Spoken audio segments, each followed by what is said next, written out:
¿Qué tal? Les habla Jorge Gestoso. En el programa de hoy, Venezuela recurriendo a las Naciones Unidas con otro notable invitado, Fernando Buenavada, filósofo y analista directamente desde Buenos Aires.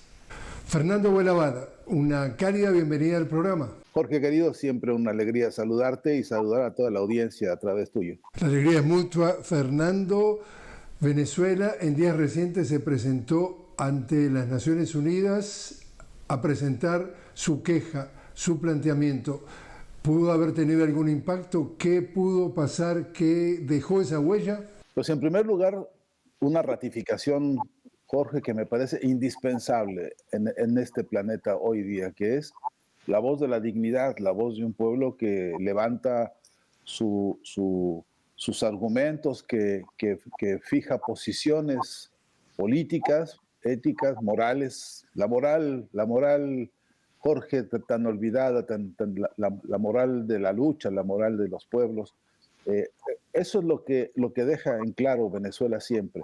Ha reclamado a los países solidaridad, les ha reclamado legalidad, sobre todo, les ha reclamado a los países hermanos la comprensión profunda de un momento histórico en el que nadie puede hacerse tonto, en el que las amenazas se ciernen contra la especie humana y contra el futuro del planeta de manera muy seria, y eso es lo que ha hecho Venezuela, ir a fijar posición y a recordarnos a todos que todavía existen voces dignas y soberanas. Y eso siempre es indispensable. Después, qué atención, qué cuidado, qué respeto le tengan a esa voz, pues ya depende de discernir qué países. Por lo menos parece que Reino Unido no tuvo ningún respeto, parece que Estados Unidos tampoco lo tuvo, como es ya costumbre de ellos, especialmente porque lo que les interesa a ellos es el saqueo de recursos naturales, el oro de Venezuela que está en la mesa con una de las discusiones todavía pendientes. Así que, Jorge, creo que lo que nos deja con toda claridad la presencia de Venezuela en esos foros, en eso y en otros muchos, es precisamente esta voz de dignidad. ¿Tú recuerdas cuando pasó el 11 de septiembre, que en ese entonces el presidente George Bush, hijo, argumentó entonces que si los terroristas habían venido a su territorio, no podían quedarse de brazos cruzados y tenían que salirlos a buscar a su territorio, al territorio de ellos, antes de que le volviera a pasar? Hace pocos días el presidente Donald Trump dijo de que habían derribado 2 o 3 de estas lanchas. Entonces ahora a los narcotraficantes los han catalogado de terroristas, entonces son narcoterroristas, y decía, palabra más o palabra menos, a los narcoterroristas ahora los alcanzamos en el agua, son narcoterroristas del agua. Pero para terminar con esto tenemos que alcanzarlos por tierra. ¿Cómo lees tú ese detalle sabiendo que hay una armada de Estados Unidos frente a las costas de Venezuela? ¿Qué lees tú? Pues leo, Jorge, por un lado, una injusticia tremenda por todo concepto. Por todo concepto. Primero porque esta síntesis de ensalada de conceptos lo único que hace es disfrazar lo que se ha cometido ahí, que es un asesinato con toda impunidad y con toda impudicia.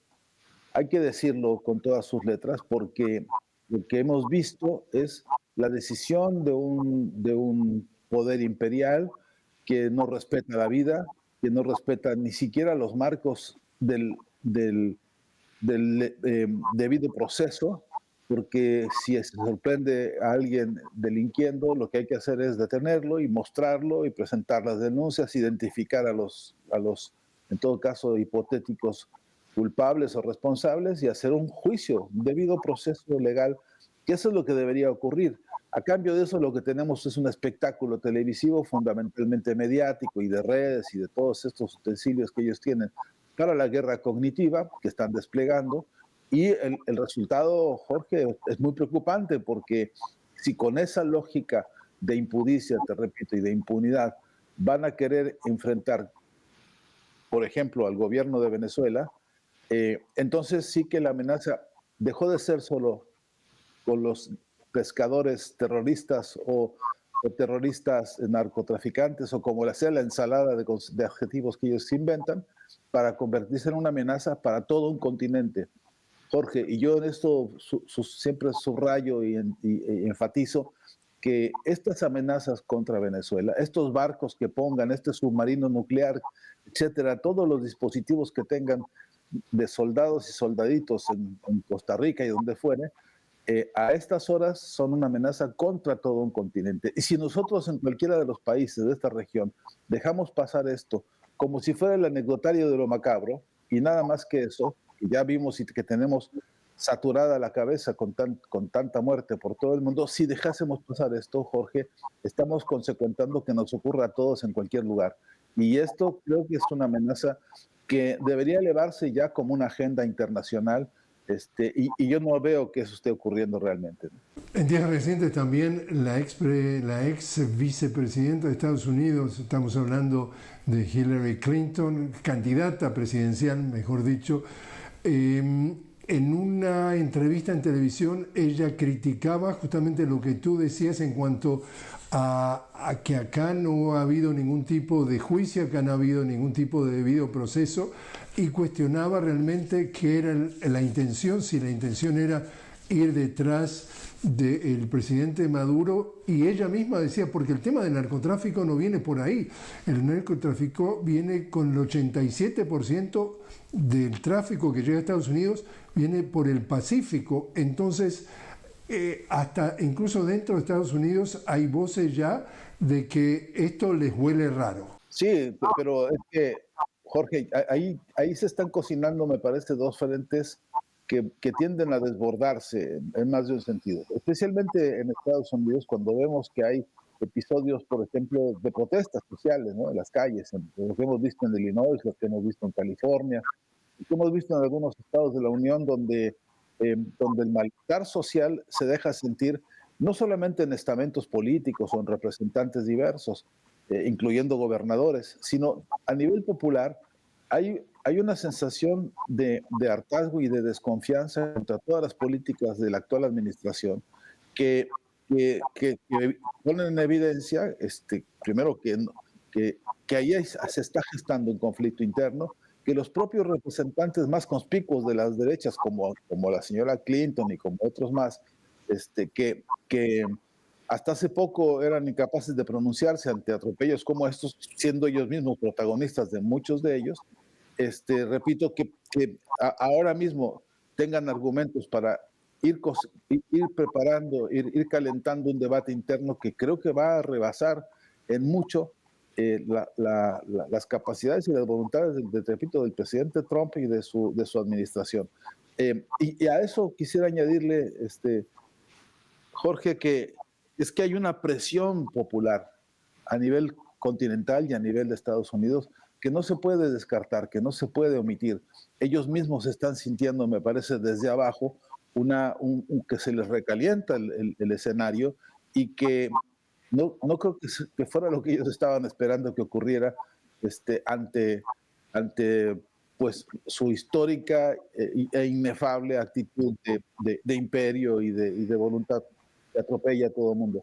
Es verdad que el asunto del narcotráfico tiene que ser revisado también en un debate de corte internacional, con los datos más duros y con las evidencias más profundas, pero es justamente lo que no está haciendo Donald Trump, ¿no? Está usando membretes, está usando adjetivos a destajo, solamente para acusar y para calificar a presidentes que no le gustan, como particularmente el presidente Maduro, y sobre todo porque por lo menos dos escalas del problema. Uno, están empeñados en quedarse con los recursos naturales de Venezuela, y además están empeñados en fijar una especie de lección ideológica en la que no le van a perdonar a ese país nunca que se haya inspirado en Simón Bolívar y que insiste en su independencia y en su soberanía.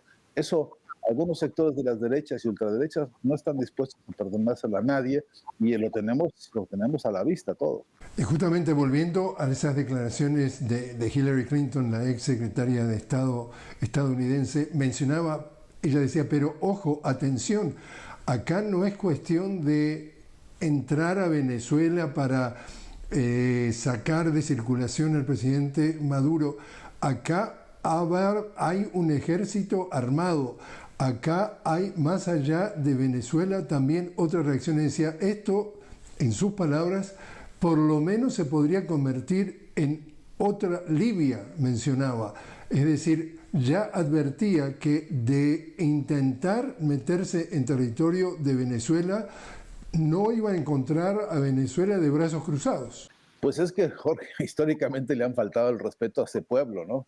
Venezolano, no quieren entender que en Venezuela, por lo pronto, hablar de Simón Bolívar no es un asunto de estampita de libro o de tarea de escuela, de secundaria. Estamos hablando del alma histórica de un pueblo que ha fijado memoria política.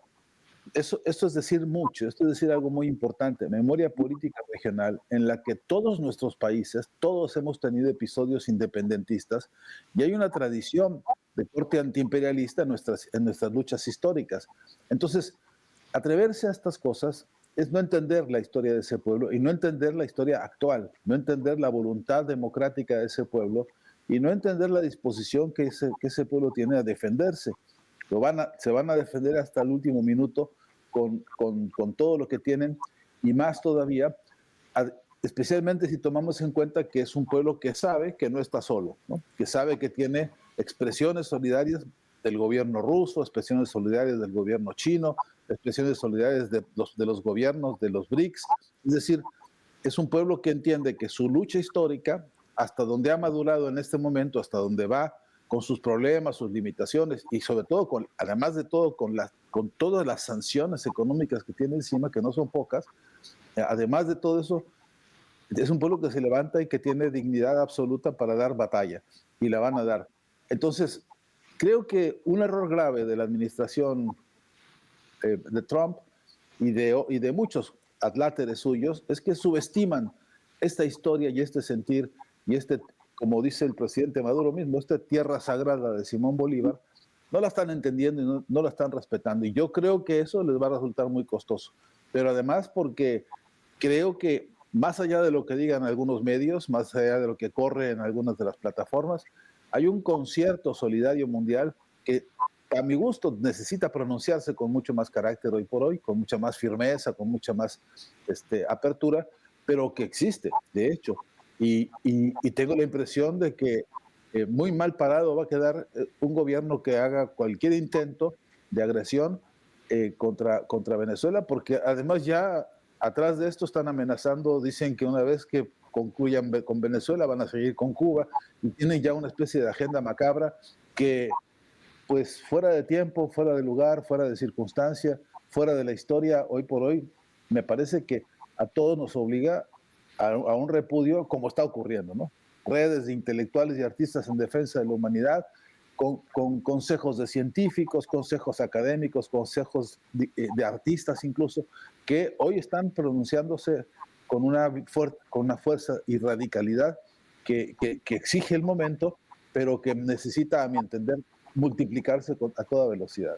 Fernando, te invito a hacer una pequeña pausa. Estamos hablando con Fernando Buenabad directamente desde Buenos Aires. Fernando, filósofo y analista. Estamos hablando justamente sobre la situación de Venezuela. Enseguida regresamos.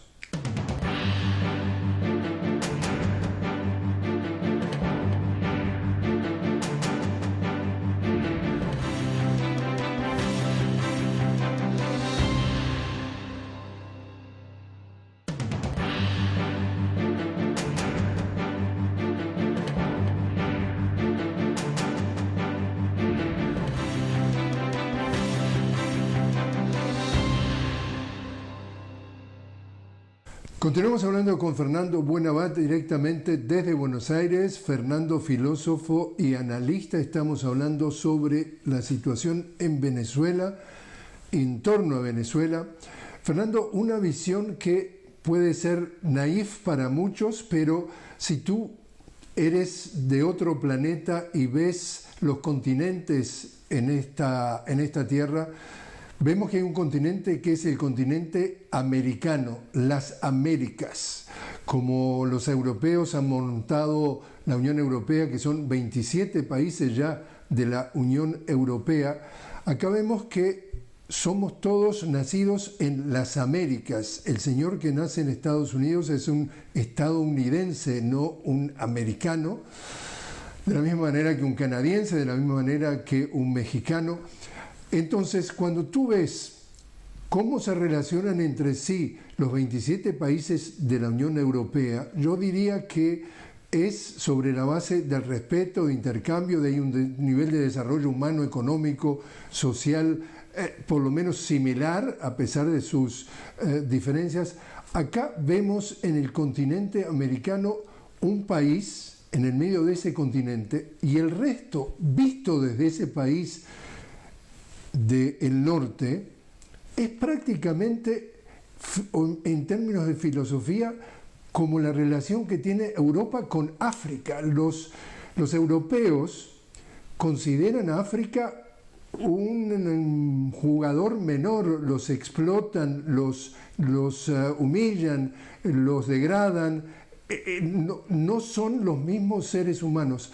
Y cuando tú ves cómo se ve el resto de las Américas desde Estados Unidos, tú te das cuenta que no tiene esa filosofía de si México es mi hermano, si Venezuela es mi hermano, si Cuba es mi hermano o mi primo, porque estamos todos en el mismo barco.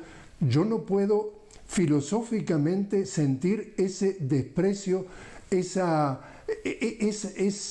no sé cómo tú lo quieres llamar, pero ¿cómo es que se ve esa enorme diferencia de tratar a sus hermanos y sus primos con ese nivel? Pues una manera de caracterizar esto, Jorge, es necesariamente en el contexto de una gran crisis civilizatoria que se está viviendo en el planeta y un proceso de deshumanización muy grave, porque precisamente es una de las grandes batallas que hemos emprendido en distintos frentes con distintos colegas, que es replantearnos y preguntarnos dónde quedó la formación humanista, por ejemplo, a nivel de escuelas básicas, en lo que se llama Unión Americana o Estados Unidos de Norteamérica, han realmente limpiado el territorio, han desterrado la formación humanística fundamental, histórica, elemental, que es la formación de valores, de respeto por la vida, de respeto por la diversidad, de respeto por las necesidades de los otros, de solidaridad frente al dolor ajeno, en fin, el conjunto de principios que amasamos para construir la civilización actual, el conjunto de valores humanistas que se consolidaron en una Carta Universal de los Derechos Humanos y que hoy ha quedado como un papel desvencijado y allá en un rincón, y ya nadie respeta y que perdió toda jerarquía, sepultado por los intereses más opusos del capitalismo que está cayéndose a pedazos. Entonces, a mi entender, una de las grandes batallas que necesitamos con urgencia es la de replantear un humanismo de nuevo género, la de plantearnos una reconsideración de que no tenemos salida futura y que estamos padeciendo, Jorge, la anorexia intelectual de las derechas y las ultraderechas. Estamos padeciendo esto que es que a ellos no se les cae una idea, una sola.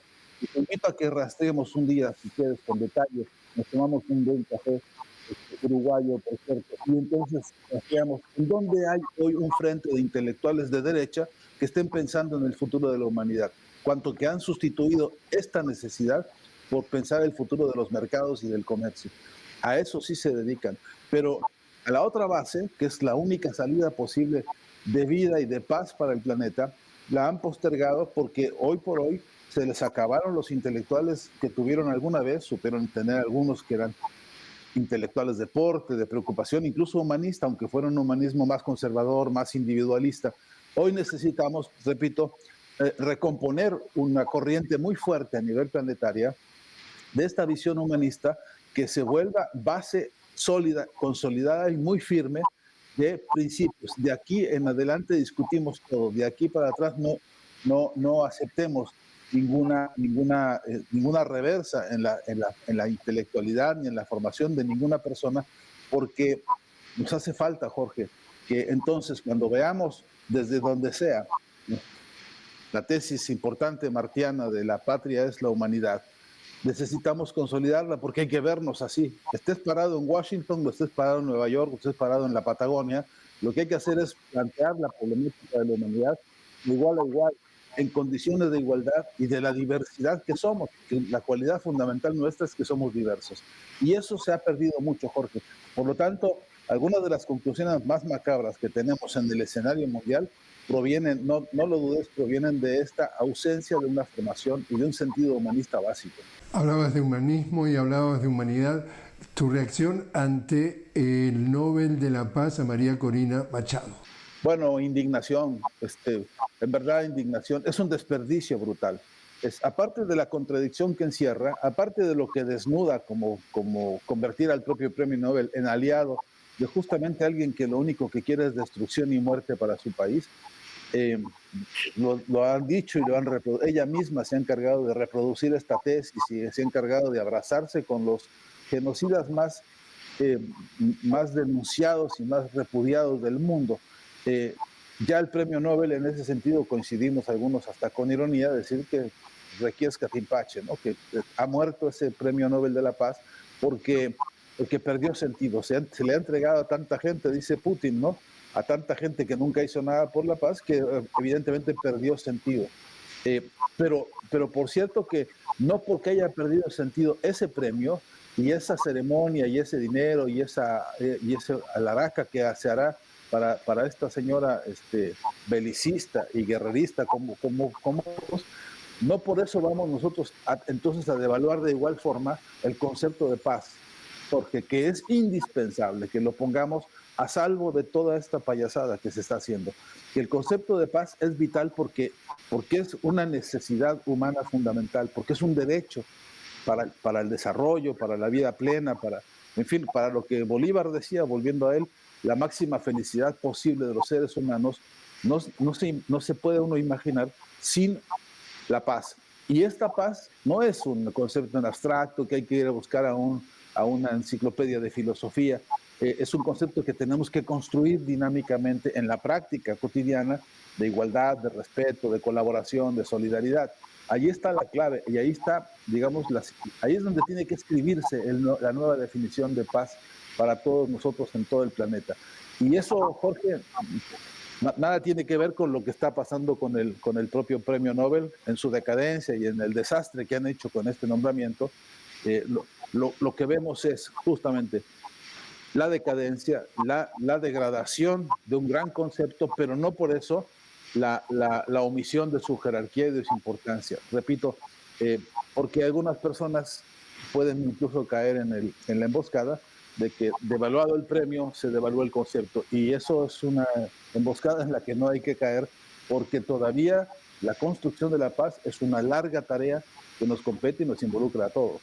Por último, Fernando, ¿ves alguna relación estratégica en si se están moviendo piezas de un ajedrez? Es decir, primero se despliega una armada frente a las costas de Venezuela en el Caribe. Después se declara que los narcotraficantes son terroristas y por tanto eso pone a Estados Unidos en un conflicto armado internacional. Luego viene la otra ficha que dice que Venezuela es un narcoestado liderado entonces por un presidente que es todo lo que tú puedas adjuntar. Y después viene este nombramiento que esta señora que ha sido, como tú la describes, la ponen a nivel internacional, mundial, como una pieza a seguir. ¿Ves entonces que acá hay una sucesión de manipulación de las mentes de las masas para qué cosa? ¿Para llegar a dónde? Está escrito, Jorge, lo han declarado por escrito. La OTAN tiene un librito que dedica específicamente al concepto de guerra cognitiva. Algunos le llaman batalla cultural o guerra cultural, pero el objetivo es primero desfigurar toda noción de realidad, hacer que se te olviden los testimonios reales y crudos y duros de la opresión, de la humillación, de la explotación, y que a cambio de eso te arrodilles, aplaudirles a ellos casi cualquier cosa que se les ocurra en nombre de una hipotética libertad y un hipotético reino del mercado de ellos, de libertad de ellos. de cómo ellos llaman a esto capitalismo, y todos los nombres que son capaces de inventar para ocultar en el fondo el capricho duro, el capricho aberrante de concentrar todas las riquezas en muy pocas manos, y esto incluye las riquezas conceptuales, las riquezas filosóficas, las riquezas intelectuales y la riqueza fundamental de la conciencia, secuestrarlas para desfigurarlas. Esto es una guerra, ellos la definen así como guerra cognitiva, hay textos suficientemente estudiados, pero la pregunta cruda que yo me haría y que te comparto, Jorge, es, y mientras tanto, ¿qué estamos haciendo nosotros? Porque también es cierto que tenemos debilidades, que no tenemos ya un instituto de estudios semióticos profundos para poder dar una contraofensiva cultural, semiótica, intelectual, que junte a todos, que nos permita recuperar el principio de la unidad, no de la uniformidad, de la unidad que habilite precisamente esta capacidad de defensa. Porque esta guerra cognitiva es difícil, es compleja, es profunda, pero no es invencible. Lo que pasa es que nos falta eso, organización y unidad para dar la batalla. Fernando Buenavada, muchísimas gracias por haber estado con nosotros. Te mando un gran abrazo, Jorge, siempre es un placer saludarte y saludar a través de ti a toda la audiencia.